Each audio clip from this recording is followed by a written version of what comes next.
rotated for that. Snake King is going to be getting one call. Highlight two calls. Bomb. There he is. Ended up dropping. Not able to find that kill. He's not level 6. But for all things considered, that could have gone worse. The deny on the Terrorblade instead of the kill. They did use Metamorphosis, but then also the tree got out. You know what I'm saying? Yeah, that was a nice deny, but they basically accomplished what they wanted. Make sure Terrorblade doesn't have his Metamorphosis again. Make sure he can't really push the tower or do anything of that nature. So it's more time and space bought for NP at the end of the day. So, and then at least that was some catch me up time for CCNC, but it's still a level 5 Bino to a level 7 Queen of Pain right now. And look at this jungle that Aoi has been stacking meticulously with his boards.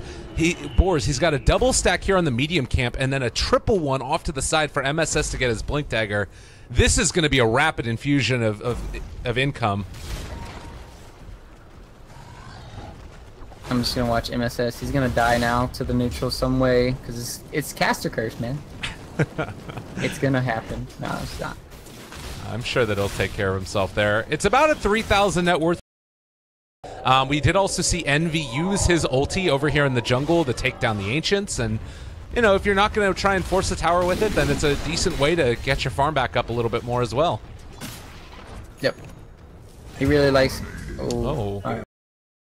I should have guessed that was going to happen. It's been a rough go so far for the mid Venomancer. Is another kill there. Queen of Pain finds it. And then top, highlight die. If he gets his heal, maybe that heal though. Actually able to get the kill. So that's one down on highlight die. You do have Envy chasing just out of range right now for the Crypt Swarm. So wasn't able to find that kill. If he had phase boots plus one more Spirit Siphon, that would have been a kill. But he didn't have both, so there's no way he could have gotten the kill. MSS gonna maybe try and run down Yawar here? He has Flaming Lasso, and Fata's in the area as well. Oh, good reflection. That's keeping him alive for the moment. The point used in Flame Break just now, but he didn't have enough mana for Flaming Lasso. They managed to get the Sunder off. Can they find anything else here? The stick charges as well. Yawar, God, ends up getting out of that one. If they could find this kill to Fata, it would be so huge. Blink is there, though. He is going to make the escape. All right, a couple of good plays by Yawar, but also a few mishaps by MSS. Yeah. He thought he would be able to have enough mana. That's such an unfortunate circumstance where you're having like 10 mana short from the lasso, and that pretty much hurt them in that situation. That would have been a free kill, whereas it just got turned around. Let's see, Snake King is going to get slowed down here, double slow, or this is a little bit painful to watch, but MSS, he doesn't have the lasso, else that could have been a kill, potentially. Oh, man. Still haven't even talked about really Envy going for this Midas. Normally you go Midas on heroes that I want to see his talents. I haven't seen DP in a long time, so just trying to see what other benefits that do come from this. Maybe the cast range or the Crypt Swarm a little bit later. 10% cooldown reduction is not too big, so Midas doesn't help you too much for the talents. The big one that I've seen that I really like, and I think I've seen Envy take it too, is the plus 50 movement speed at level 20 over the CDR. I've seen a lot of people actually take it because you end up moving at like almost max movement speed. Is just going to be a quick Deep Blue wave there for Fata. Tried to go for the call, but wasn't quite in range there, Snake King. In the meantime, Aoi's taking a tower. Yep. They still have the tree. What level is the tree right now? Tree's only got 1 level in Living Armor. This is a 30-second cooldown at level 1. You're not going to be benefiting or helping your towers out at all. Still MSS scouting with this invis, getting a lot of information. Oh. And they've already chipped down top. They've chipped down bottom. I mean, this normally wouldn't work if Tree was level 7, but since he's only level 5 and now he has a level 2, they're able to chip down effectively. Yeah, it's quite good. I think this is going to be a kill here now. They have the lasso, also some sticky napalm if they want to use it. Flame break. They do have a shrine, but yeah, Snake King, he just realizes he accepts his fate. It's another kill for Fata to continue his just reign of terror. The Radiant Jungle. And this is a hero that you need to have the reign of terror, as you might want to say, because the thing is, Quap sucks from playing from behind at times. She can get to, like I say, a 10-0 start in a game, but once that one kill happens, you trade over like 700, 800 gold or something because you have this huge kill bounty, and then the game gets hard. Meanwhile, like Envy, he used all of his spells. He doesn't have any mana for a TP right now. He does have wand charges, but I don't think it's going to be enough. They will be able to bring down Eternal Envy here, and they give the kill to Yawar. So really important kill there. That being said, you're losing some damage onto your tier 1 in the mid lane. You are also taking some damage down bottom. So all in all, a good kill onto Envy, but well, maybe you're actually not going to end up losing your mid. CCNZ is here, and he has the 2 points now up in the wards.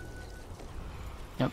They decided to help out the other lanes, and they didn't really hard commit for this top lane. Now, with that, NP, they can easily save this.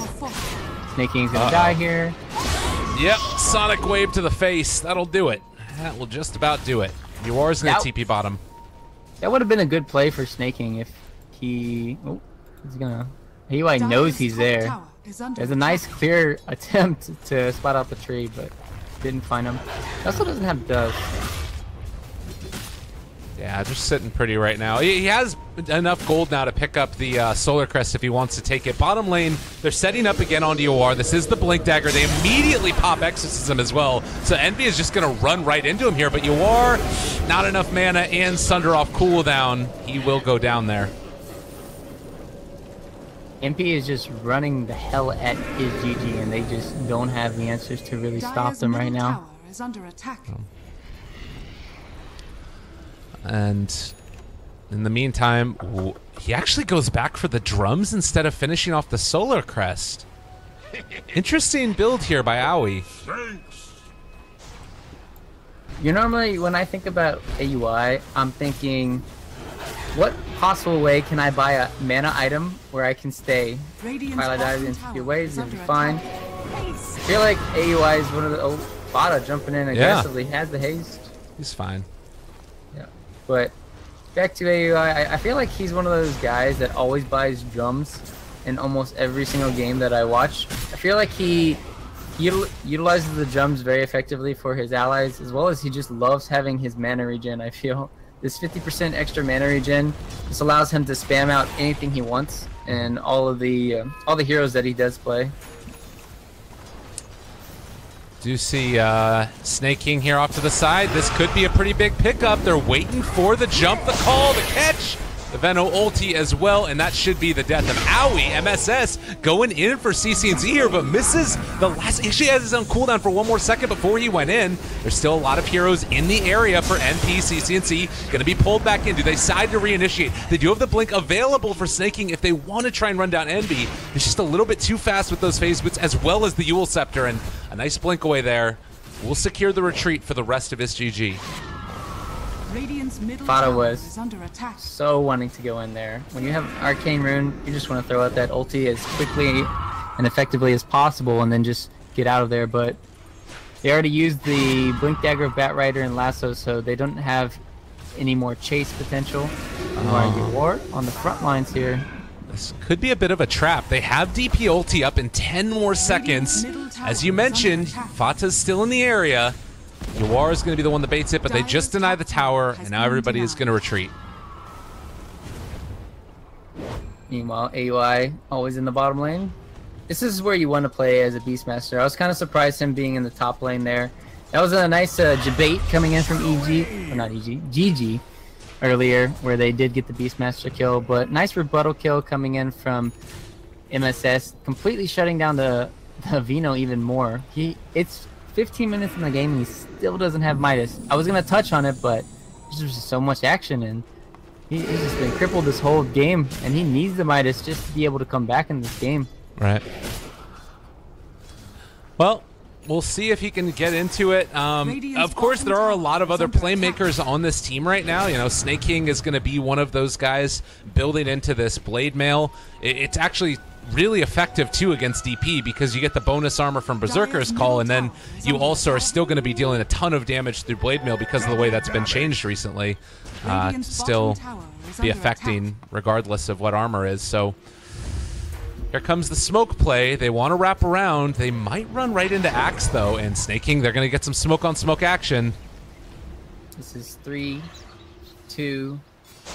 Oh, jump catch. There's the lasso, though. They have caught him now, and, well, no way to use anything. Snaking going to go down. The space makers that were there are going to be punished. Snaking also in trouble. He's going to get ran down, and that will most likely be a tier 1 tower.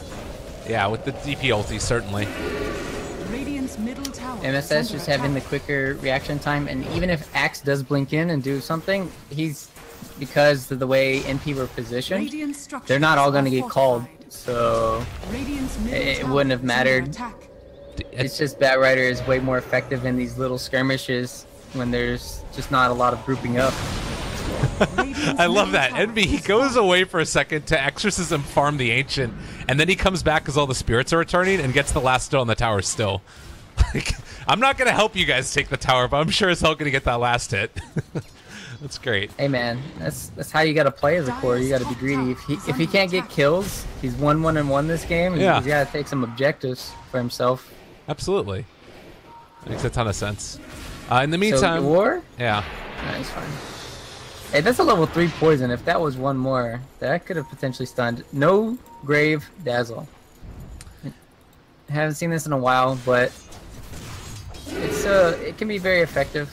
I mean, it's against Axe, right? So that's true. Same time, if Axe is dead, because he's been dying a lot, he's 3 and 4 this game on Snaking, then it's very effective to still have the Grave. His thought process probably for Pylai Die is, I don't care about my teammates, and I just wanna do as much damage as possible. Yeah. No, most definitely. And that's the way that they've been playing it more often than not. Here's another rotation over. There is not vision in the area of the Axe.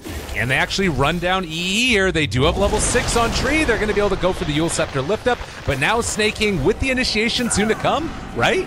Right?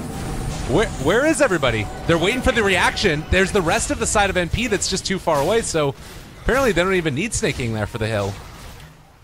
Yeah, Envy playing a little bit too cocky there for no reason. Normally when you play like that, you're saying you have your team behind you, but in this case, Envy didn't.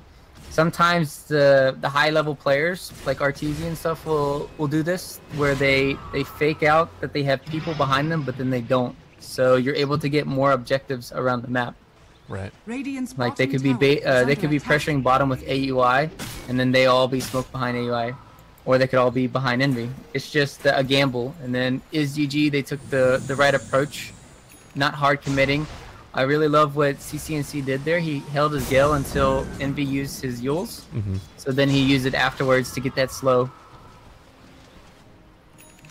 Well, it's been a bit of a back and forth, and still about a 10,000 almost net worth lead for NP after 20 minutes of play. But it's starting to feel like iiGG has some of the answers. Like they've built into and drafted around some more team fight to deal with what NP are doing. Maybe up here in the top lane, if they could kill off the Veno again, it'd be really good. But Snaking is there for the counter initiation. MSS is going to scout him out first. There's the catch. There's going to be the kill, most likely onto 2. Trying to TP away. There's the Eul Scepter lift up. Nobody is getting out from the death and damnation unleashed by NP.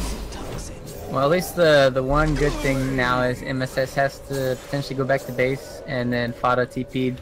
He also still has his haste rune to work with, but nice of them to take over this, and they really want to take this top tower. They need to bring all 5. Finally, AUI is here. He's going to get a roar kill. Oh my god. That's a quick and easy one. You just see the synergy.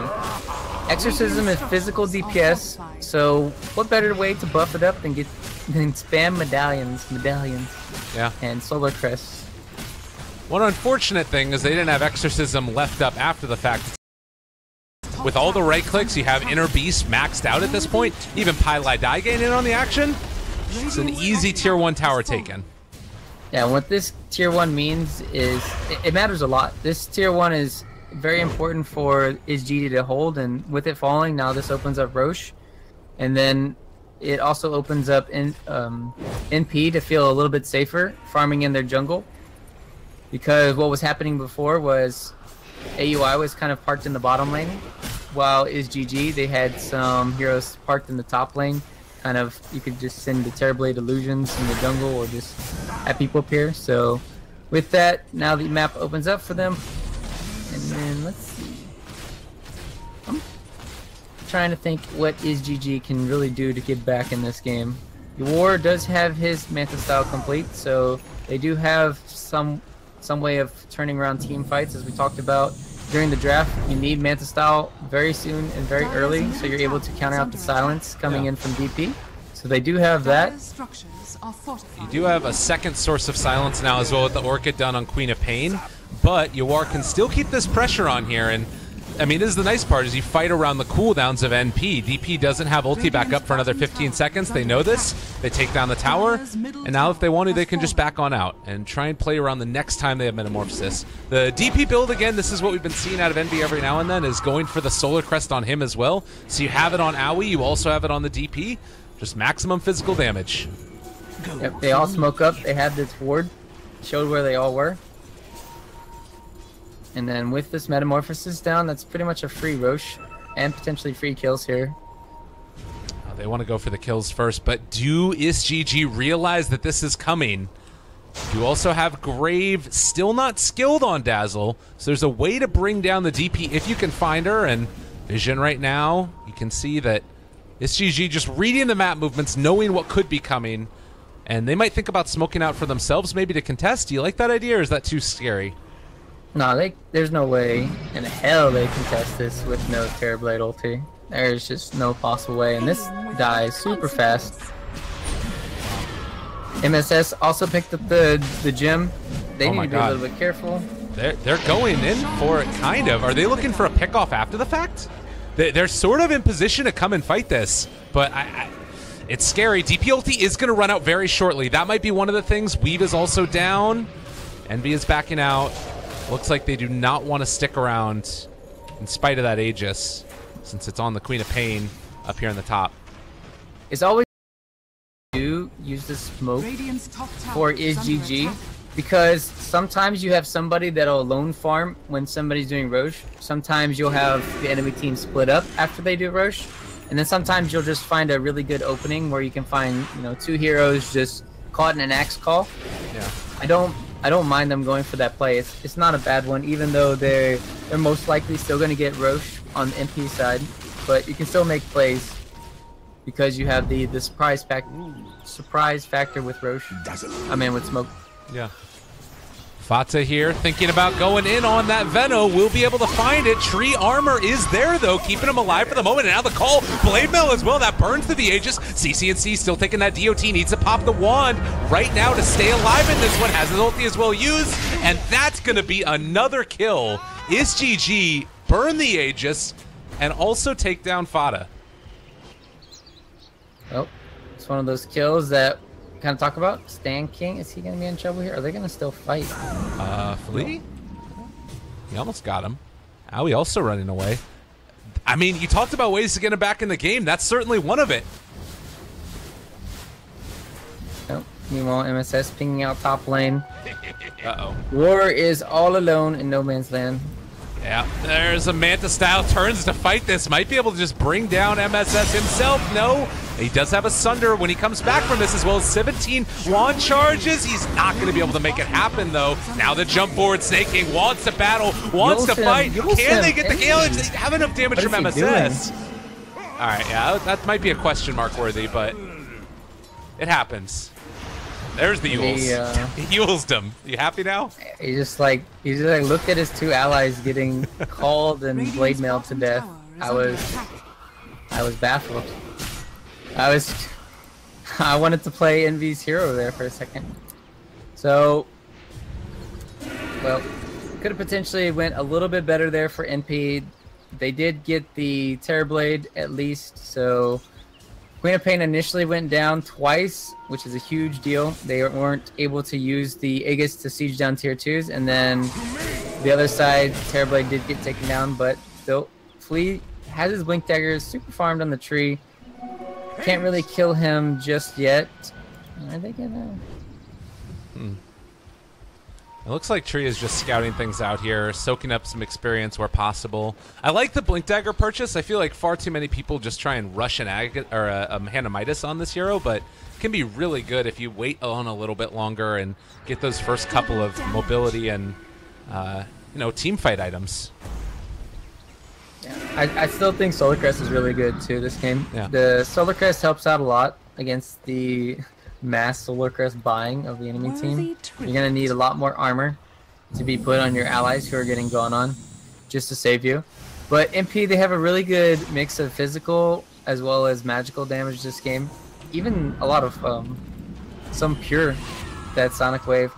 And with Fada having a great game, he's gonna be going for the semi right click build as well as the magic damage build. Right. The Mjolnir will be picked up eventually after his Octarine, so he's going to be super scary in this late game. It's a great way to deal with all the illusion spam coming in from the Terrorblade. So you can think of your own Queen of Pain as a great way to counter the Terrorblade, even if this game does go late, so you don't have to feel worried about MP's late game. Right, and that 70% lifesteal as well when you get it, and you have that. Sometimes we've seen like Shiva's Guard as well picked up for Queen of Pains as the next item in this sort of, basically magic damage focus things. And then if you hit a Shiva's Guard on I think 5 heroes, it's a full heal from 0 HP for Fada, which is kind of insane. Not to mention, as you said, the Mjolnir procs as well from the shield. Yeah. It's all good stuff. Both teams now content with maybe just trading the tier 2 towers. So, oh, maybe not. I lied. Yeah, they want to fight this. You have Quap still down here on the bottom, and it looks like they're just going to go with 4. Fata has a TP, might decide to TP to the tier 2 as soon as the battle gets closer to actually waging. They're wrapping around. They have found that tree. They have the gem on Batrider. They're going to pull him up to the high ground. He actually gets the overgrowth off, which keeps the rest of the team away, so they can TP back home. So that's Exorcism used, and it doesn't look like they're going to find anything besides tree kill for it. Yeah, meanwhile in the bottom lane, Fada wasting people's time. So he went on the axe earlier, got him down to half HP as CCN came in, then he went back in, forced CNC to ulti as he was going away. If the Shadow Strike was not on top of the axe, he was definitely dead. That was pretty cool play from Fada baiting out the Venomancer ulti. Yeah. Definitely.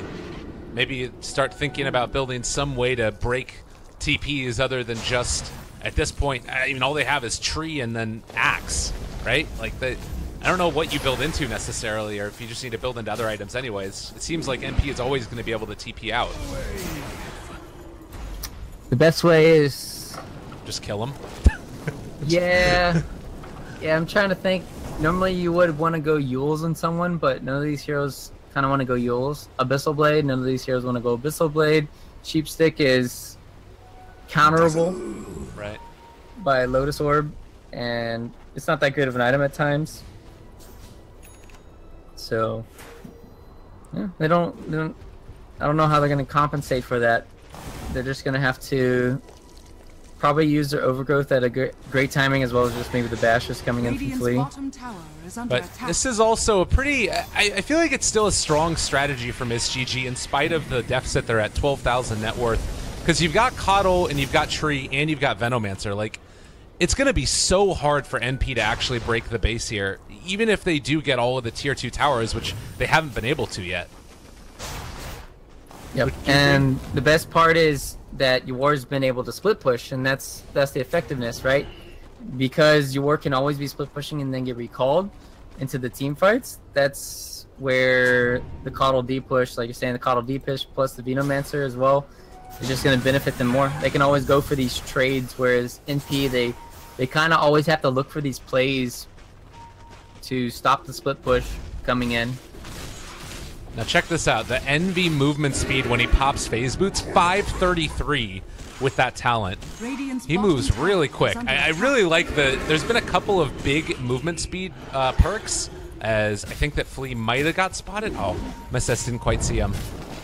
Looks like he's going to be able to escape. They were a little bit late on the draw, and Francis Lee is able to TP out. But yeah, that one, and then I think Dragonite has a plus 60 movement speed talent, which I was messing around with. It's pretty cool when you get to like those really high numbers and phase movement speed on top of it. I think Dragonite's plus 75. I don't want to be the mean person to correct you. Actually, I might be wrong. I think I saw a game recently where that was what the Dragonite did go for. I think it's really good though. Yeah. I think it's one of those things that's underrated mostly in Dota right now is movement speed and just getting on top of your enemy a little bit quicker, going in and kiting. Thing is though, when you have Octarine, alright, let's think about it. 25% plus Octarine plus another 10%. Alright, he's gonna go in, Envy. Yeah, they want to try and take this. There's the blink. Silence on it too. Great silence. Snaking pops the BKB though, and now with the Blade Mail, he's gonna start to do a lot of damage to Envy. Envy is also regenerating through it though. Shredded. He could not deal with it. Not enough armor, and they take down Stand King as well. I thought it was gonna be enough, but well, Solar Crest is a good item to take away armor as well. Yeah. Thing is though, they couldn't put Solar Crest on him because he was BKB, but the sheer amount of ghost that goes onto one target is just it's just too much damage. Yeah. That's the problem, right? The way you kind of play against DP is you have, you know, summons, you have all your heroes kind of grouped up, you're in a creep wave or something. But when the DP is on one target and you got all the ghosts on you, there's no hope for you. Yeah. I think it was even weaved. I think all of that negative armor was coming from weave. Okay. Because you can't cast Solar Crest on top of Radiant's middle tower can't cast Solar Crest on top of BKBs. Got it. Top lane, they want to go for Oh no! I mean, they still might get fought here. Yeah, I think I got That's him. fine. Don't worry, nobody saw. I'm sure it's all good. That's hilarious though. Well, bottom lane, they're going to need to start regenning up this tower again. But with a lineup that has DP, that has Beastmaster, that has been like split pushing the bottom lane constantly, it's nuts that it's going to be GG that took the first tier 2 tower as they pull back in this tree. He does have stick charges now, but it was never going to be enough. They're still deciding to move in and take down Roche since there is no Queen of Pain. A really bold move here. Envy doesn't have ulti for another 1 second. Now he's going to pop it. They're in a lot of trouble, though. Silence onto all of them. There's a Blade Mail as well. Can they burn down Envy? There's the Yule Scepter. A lot of damage coming out. TCNC gets his ulti out as well, but they were able to walk away from it for the moment, so he's still going to be able to stay alive through all of this. Sonic Wave comes down, and now iiGG in a hell of a lot of trouble. They've caught the Terrorblade as well. End up getting caught to the spot. Triple kill for Fata. That buyback, though. That was a really great initiation coming in from Envy, getting silence all of them, making the... It made Terrorblade kind of pop his Manta style early when he didn't really want to. And then eventually Fata just came in, cleaned house. Another situation where Snake King's all alone and he just gets hit by all the ghosts. Yeah. And you just saw him. He's just paper. Cutting through it like butter. And then now...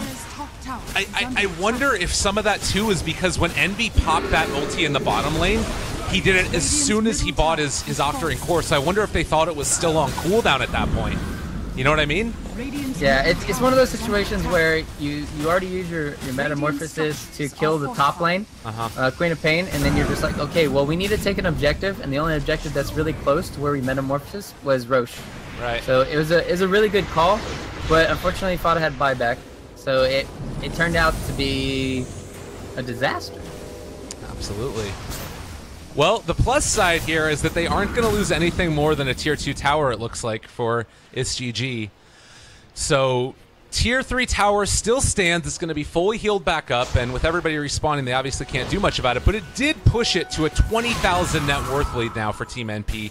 Almost 30,000 experience lead as well, and I'm still going to hold out and say that it's not going to be easy for them to break high ground, but how do they do it? What's the big play for them at this point? Is it just continue to farm efficiently around the map and then try and take kills where you can get them and find towers off the pickoffs? Yeah, I think they want to clear out these tier 2s and at least maybe the bottom lane, if not the top lane for NP, so they can get more side pressure.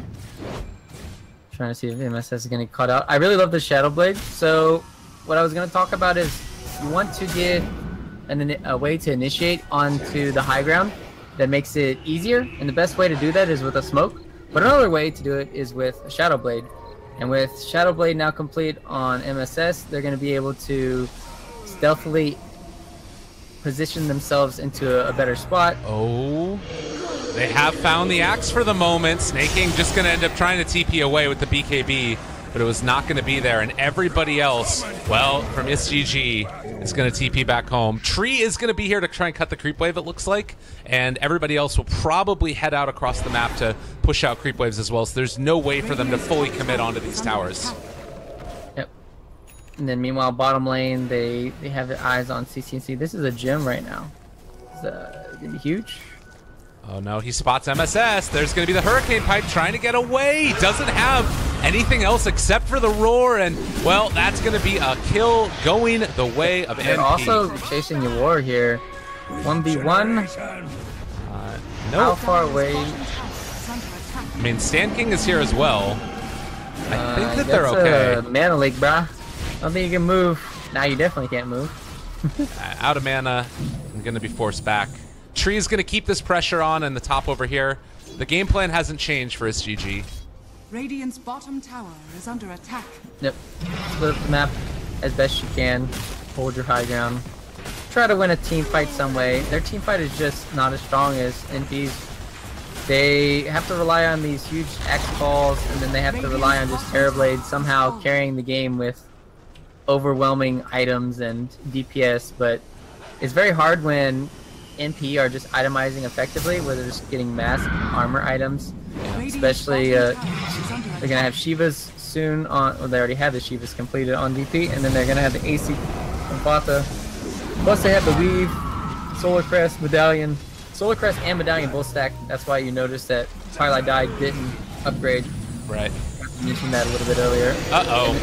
There's Tree getting ran in. Envy pops the Shivas. They're just all over them, but maybe, possibly, the Blade Mill, everything else in tow. It doesn't look like it's going to be enough. He's just healing too much from this giant ulti. MSS taking damage, dropping a little bit low, as to is Yawar, but they just can't kill off Fada. He's dealing too much heal, and the GG gets called as all 5 go down. It's GG, most definitely. 33-9. Damn. That was a very strong performance coming in from NP. Fada single-handedly shut down the enemy mid-hero, and when you can do that in this type of game, he was 0-9 on CCNC. Probably the biggest difference in this game would be the mid lane, just the discrepancy and what happened. So you kind of have to point out the who the MVP is there by just saying Fada was able to dominate his 1v1 matchup. CCNC went for this build that is based around early magic damage, but at the same time, if he had those wards up a little bit sooner, maybe he could have just jungled. He could have even just held on to his tower. He could have done maybe a little bit things more effectively, but